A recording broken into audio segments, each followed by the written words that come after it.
Hi, I'm Paige, and we're going to talk about knitting cables today. I will be working off my pattern, the Cabled Collective Pillow, which is for sale on Ravelry. You do not have to use this pattern. I'm just going to be talking through some of the pattern specifics, but it is a good overall cable lesson. However, if you'd like to buy the pattern, I won't stop you. That helps me keep making these videos. So, the pattern calls for bulky weight yarn. It was originally made in Malabrigo Chunky and size 10 circular needles, 24-inch length. That's just a good size for us to go all the way around comfortably. This yarn is something that I dyed, and I want to point out the color first. It is pretty light and it is a tonal.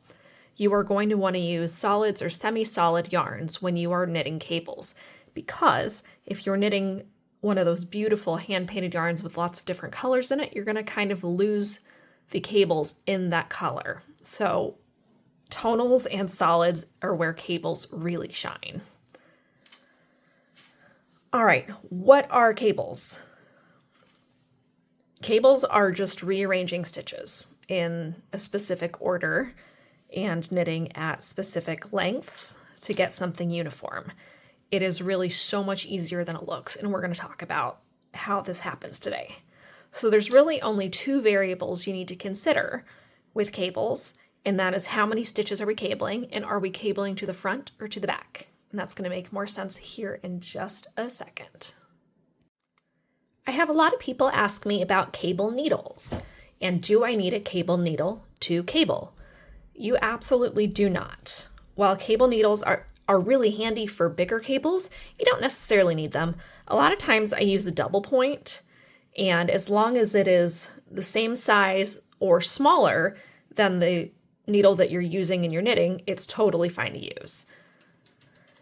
I do have some cable needles. I love this set from Hiya Hiya.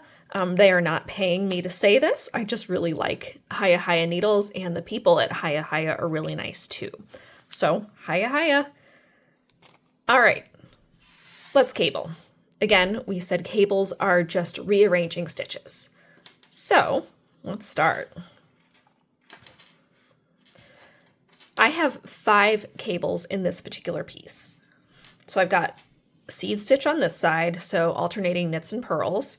So this is going to be the center of the pillow. So I've got my seed stitch, I've got a little marker here, and then I've got 2 purl stitches, and then a cable, and this is just 1/1 cable. I'll show you that in a second. And then I've got 2 more purl stitches. I've got a 2/2 cable, 2 more purl stitches. I've got a braided cable, which is really not that hard, I promise.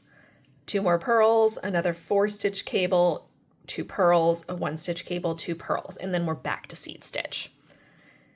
I have the same thing on the other side. And if you're thinking right now to yourself, Paige, that is twice as much cabling as I need to do on a pillow, you're right. That's fine. If this is the pillow that you're making for yourself, feel free to do the back plain, do it stockinette, do it all in seed stitch. I don't really care. The purpose of this was just to get as much cabling practice in one pattern as possible. So those purl stitches between the cables are really going to make the cables pop out. You don't have to purl between cables, but it does make them stand out really well. And if you're going to put that much work into something, you want to show it off. So I've done my little seed stitch here. I'm going to do another one of my purls, and it is time to cable. So I'm going to take this stitch and I'm going to switch places with it, or switch places with this stitch.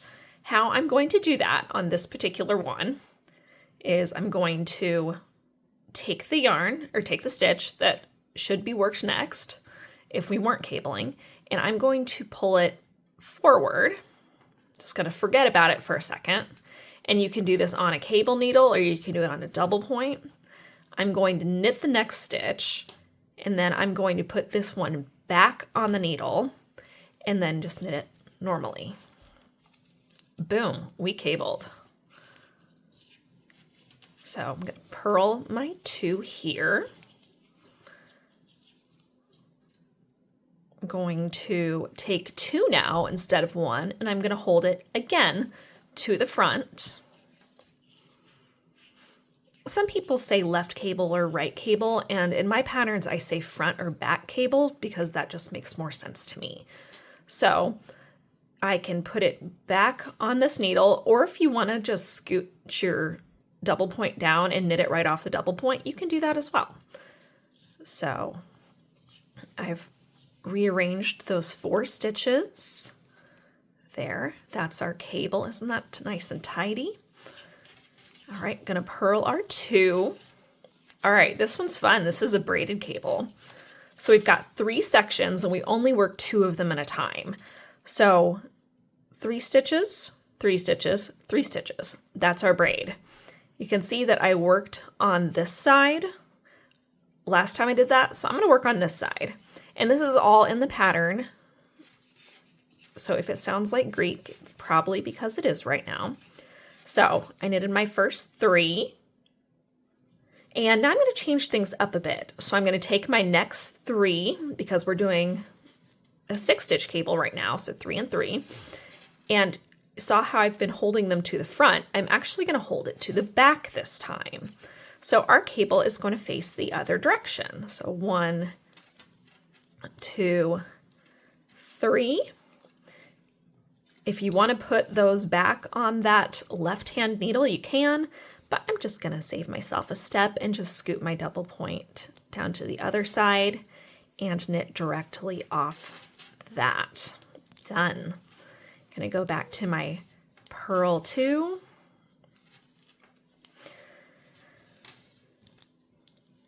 And we're going to do another 4-stitch cable, and we're going to hold this one to the back.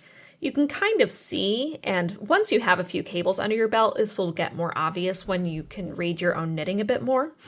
But I can see, oh, okay, these went over, where this, when I held it to the front, it went to the left. When I hold it to the back, it goes to the right.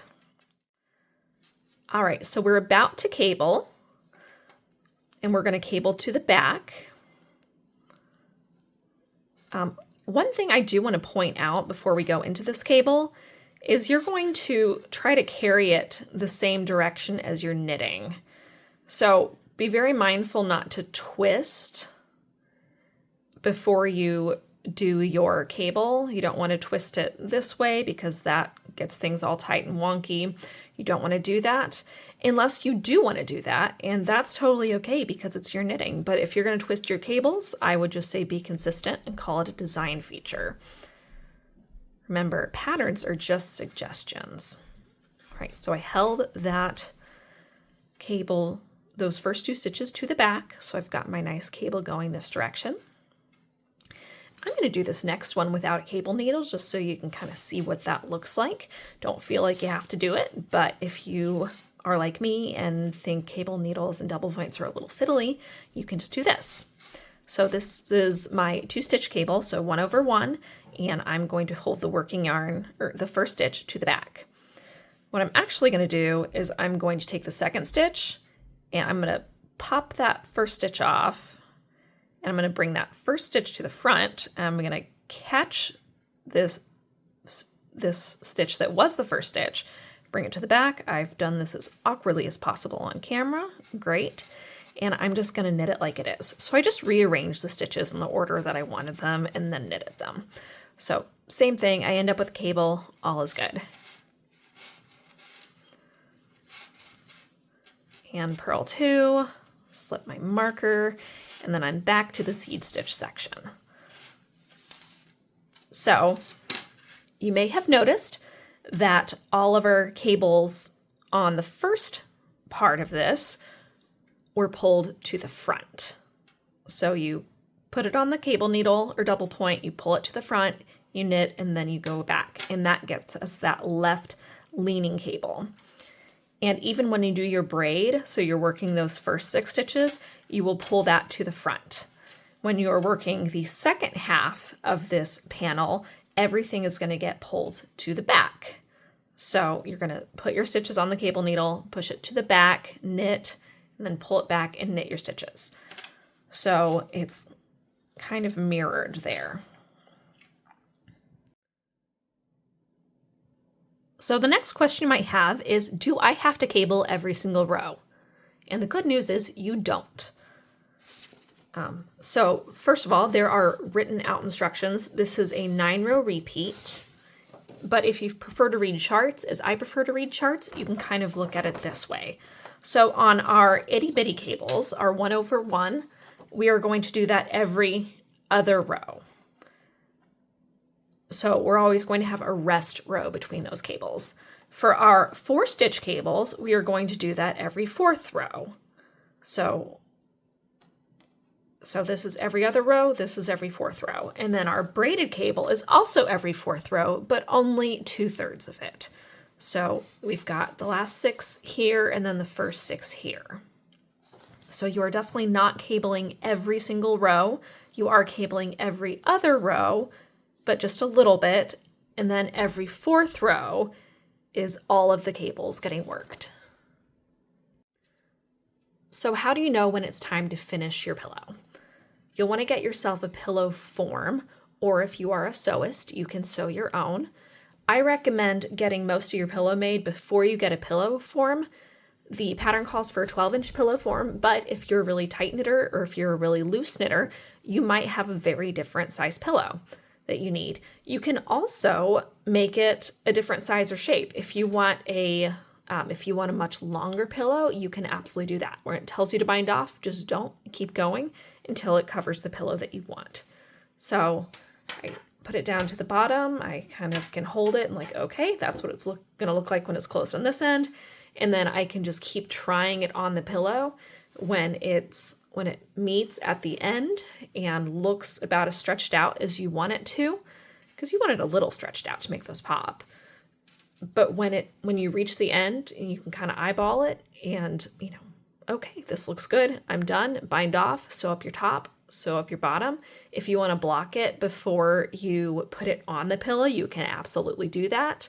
The pillow form is going to stretch it a little bit, so it might not be super necessary, but blocking is never a bad idea. Thanks for watching. I hope you learned lots about knitting cables. If you'd like to see more videos like this, please subscribe to my channel. You can also find me at PaigeShipleyDesigns.com, Paige Shipley Designs on Facebook, and Paige Shipley Designs on Instagram. See you around.